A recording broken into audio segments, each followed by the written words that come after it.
اللہ رب العزت کے نام کی ادب کی وجہ سے اللہ نے جنت نصیب فرما دی۔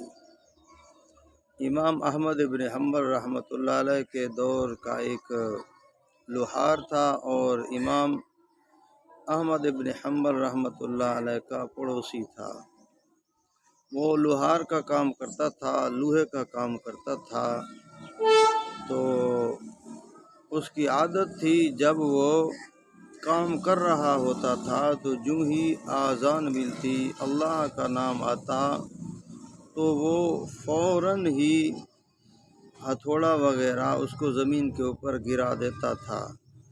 تو اگر اس کا ہتھوڑا ہوا کے اندر ہوتا تو وہ دوبارہ لوہے کے اوپر نہیں آتا تھا، بلکہ اس کو وہ زمین کے اوپر گرا دیتا تھا۔ وہ کہتا تھا کہ میرے اللہ کا نام آ گیا ہے، آذان کی آواز میرے کانوں میں آ گئی ہے، تو لہٰذا میں پہلے رب کی نماز ادا کروں گا، اللہ کی نماز پڑھوں گا، سجدہ کروں گا، تو بعد میں یہ دنیا کا کام کروں گا۔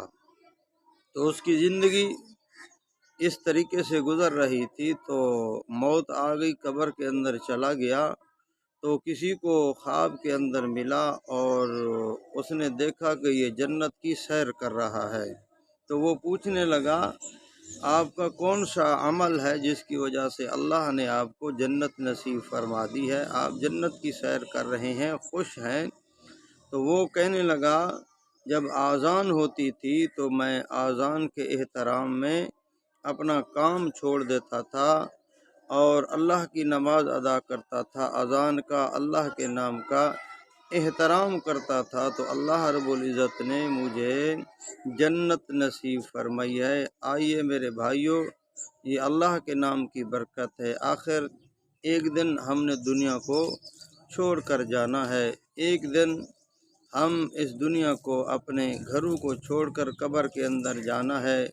تو آئیے میرے بھائیوں، اگر ہم اللہ کے نام کا احترام کریں، اذان کا وقت ہو تو ہم دنیا کے تمام معاملات، دنیا کے تمام دھندے کام چھوڑ کر اللہ کے نام کا احترام کریں اور رب کی ٹائم پر نماز ادا کریں۔ اگر اللہ اس شخص کو اپنے نام کے احترام سے جنت نصیب کر سکتے ہیں تو اللہ رب العزت تجھے اور مجھے بھی جنت دے سکتے ہیں۔